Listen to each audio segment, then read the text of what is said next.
नमस्कार दोस्तों, मैं ज्योतिष आचार्य श्री विकास जी। आज आपके सामने जो वीडियो लेके आया हूँ ये है शैव दर्शन के बारे में। तो ये भगवान शिव और माता पार्वती को याद करते हैं और भगवान गणपति, ओम गम गणपति नमः, भगवान शिव और माता पार्वती को याद करते हैं। ये वीडियो शुरू करते हैं और जानते हैं कि शैव दर्शन है क्या।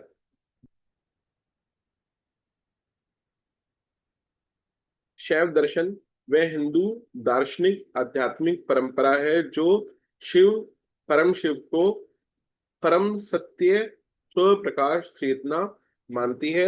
जगत को वह शिव शक्ति के स्पंदन या प्रकाश के रूप में देखती है, अर्थात विश्व असली है पर उसकी मूल सत्ता चैतन्य है।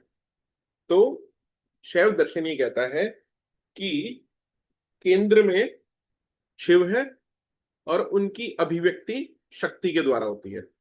तो जो मूल चेतना है वो शिव है, लेकिन उन्होंने इस ब्रह्मांड की रचना या संरचना जो की है वो शक्ति के माध्यम से की है। जैसे एक मैनेजर होता है लेकिन वो खुद काम नहीं करता, वो औरों से काम कराता है। इसी तरीके से शिव की, लेकिन बिना उन लोगों के मैनेजर भी कुछ नहीं है, वो भी काम नहीं कर पाएगा। तो हम किसी को छोटा बड़ा नहीं करें, लेकिन केंद्र में किसी को तो केंद्र में रखना पड़ेगा, तभी विस्तार होगा ना। दो लोगों को केंद्र में नहीं रख सकते, तो एक को केंद्र में रखना पड़ेगा। हमने शिव को केंद्र में रखा है इसमें, और शक्ति द्वारा उनका विस्तार होता है, या जिसे हमें स्पंदन, वाइब्रेशन या प्रकाश कहा है।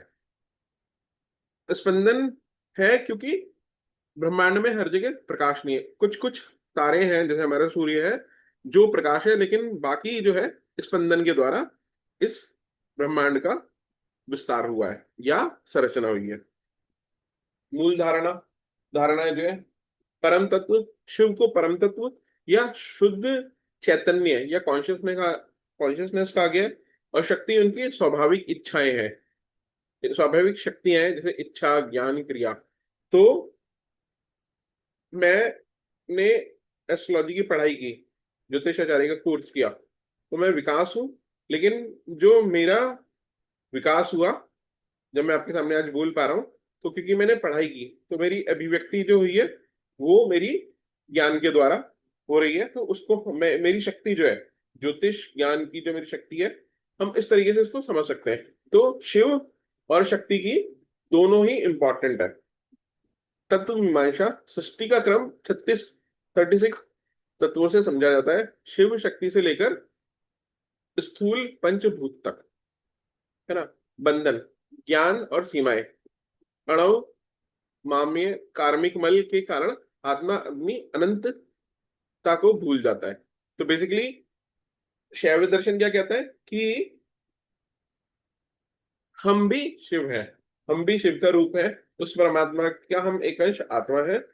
जैसे वो क्रियाएं करते हैं, जैसे उनकी शक्तियां हैं, वैसे हमारे पास भी शक्तियां होती हैं। लेकिन हम कार्मिक मल और कुछ चीजों के द्वारा की वजह से हम अपने आप को भूल जाते हैं। तो बहुत सारे लोग कहते हैं कि वी कैन डू एनीथिंग, हम कुछ भी कर सकते हैं ब्रेन की पावर से, ये वो सब सच है, क्योंकि हम भी अनंत हैं। हम उस परम शिव के अंश हैं, उस परमात्मा के उस बहुत बड़ी आत्मा जो चेतना है उसके ही अंश है, उसी की हम प्रॉक्सी हैं, उनसे रिलेटेड है। लेकिन हम उनका वो रिलेशनशिप भूल जाते हैं। जब हमें वो रिलेशनशिप याद आ जाएगा, हम कनेक्ट कर लेंगे, तो हम भी उतनी एनर्जी ले सकते हैं। मुक्ति, अपने शिव स्वरूप की पहचान, इसे प्रतिभिज्ञा कहते हैं। जब मैं का प्रकाश अपने सूत्र परम शिव में ही पहचाना जाता है। तो जब हम अपना मैं भूल जाते हैं, हम कहते हैं हम ब्रह्मास्मि, मैं ही ब्रह्म हूं, ये 5 महावाक्यों में से एक है। तो हम भी उसकी तरफ जाने लगते हैं। हमें अपने आप को भूलना पड़ेगा कि हम कुछ हैं, लेकिन हम उससे कनेक्ट है। ऐसे नहीं बिल्कुल गिर जाओ, लेकिन जो घमंड है, जो अहम है, उसको तो तोड़ना पड़ेगा।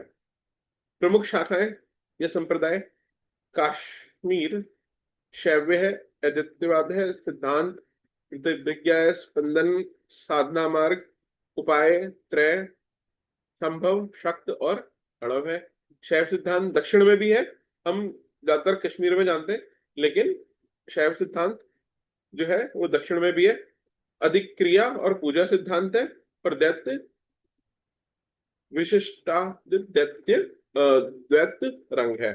तो दक्षिण के शैव की हमें इतनी नहीं, लेकिन कश्मीर के शैव को हम फिर भी ज्यादा जानते हैं। पशु पशुपात, नाद, परंपरा, हठ योग, वैराग्य, तप, आसन, प्राणायाम के साथ शिव भक्ति। तो जैसे मैंने आपको कही, शैव में शिव को केंद्र माना गया है। तो और वो जैसे नाथ परंपरा और हठ वगैरह, क्योंकि शिव योगी है, तो योग से जो है वो हठ योग जैसे हो गया, आसन प्राणायाम हो गया, ये शिव के ही साधना के अंग है। ग्रंथ: शिव सूत्र, संपादन कारिका, विज्ञान भैरव तंत्र। इसमें 112 तरह के ध्यान की बात की गई है। आगम तंत्र, त्रिमंत्रिम और पशुपात्र सूत्र आदि जो इनके ग्रंथ हैं। साधना: व्यवहारिक रूप में मंत्र जाप, ओम नमः शिवाय, महामृत्युंजय मंत्र का जाप। उन्नत साधना में हमें न्याय और दीक्षा की जरूरत होती है। ध्यान धारण: विज्ञान भैरव के श्वास, विराम, नाद, देह शून्यता आदि उपाय और साक्षी है। पूजन: लिंग पूजन, अभिषेक, रुद्राभिषेक, महान्यास, नित्य आसन प्राणायाम, नाथ या हठ परंपरा से हम इसको जानते हैं। लक्ष्य या फल क्या है? आत्म प्रकाश की अखंडता पहचानना, जीवन में रहते हुए ही कैलव्य जन्म मृत्यु आदि सहजता, भोग त्याग दोनों को चैतन्य की उपाधि रहित खेल की तरह देखना। तो हमें ये जानना कि जब जीवन हुआ है, कोई जीवित हुआ है, किसी ने जन्म लिया है, तो मृत्यु भी निश्चित है। अगर हम ये समझ लेते हैं तो यही, तो हमें फिर भय नहीं लगेगा, तो भय से मुक्ति भी है। और आए हैं, खेलो खाओ, साधना करो, तप और आनंद दोनों होने चाहिए। और फिर अगली बार के लिए फिर तो लक्ष्य ये रहता है, और शिव को जानना, क्योंकि शिव को जानना साधना से, भक्ति से नहीं, दूसरा है शिव असली क्या है उनको जानना थोड़ा मुश्किल है। छह दर्शन से संबंध जो है, पारंपरिक हमारे छह दर्शन है: न्याय, वैशेषिक, सांख्य, योग, मीमांसा, वेदांत और अलग शास्त्रीय दर्शन है। ये जो है शैव, ये वैष्णव दर्शन कहलाते हैं, और इन पे काम किया था शंकराचार्य, आदि शंकराचार्य जी ने। शैव दर्शन मुख्यतः आगामिक और तांत्रिक दार्शनिक परंपरा है। तो बेसिकली ये हम कह लें कि योगियों के लिए है, संसारियों के लिए कम है। और जो दर्शन, छह दर्शन की बात करते हैं, ये वैष्णव के लिए, जहां हम गृहस्थ की बात करते हैं, उनके लिए अच्छा है।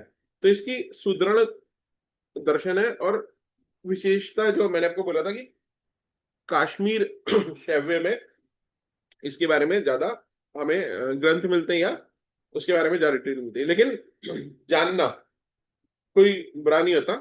तो हमें शैव दर्शन, शाक्त दर्शन, वैष्णव दर्शन और जो बौद्ध दर्शन, बहुत सारे, काफी सारे दर्शन है करीबन, तो उनके बारे में जरूर जानना चाहिए।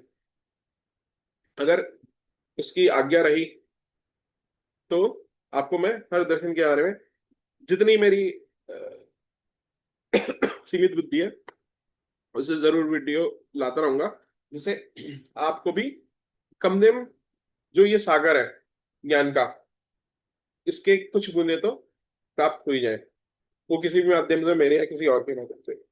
अगर मैं इसका माध्यम बन सका तो बहुत ही अच्छी बात होगी। तो दोस्तों, ये था शैव दर्शन के बारे में छोटा सा वीडियो। आशा करता हूँ कि आपको कुछ नॉलेज तो जरूर मिली होगी, और आप इस वीडियो को लाइक करेंगे, शेयर करेंगे, मेरे चैनल को सब्सक्राइब करेंगे।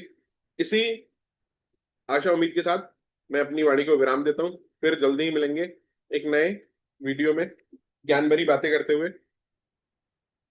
और आपको अच्छा लगे बुरा लगे, जो भी लगे, कमेंट जरूर करिएगा, मेरा उत्साह बढ़ता है, तो मैं आपके लिए और वीडियो जल्दी जल्दी लेके आता रहूंगा।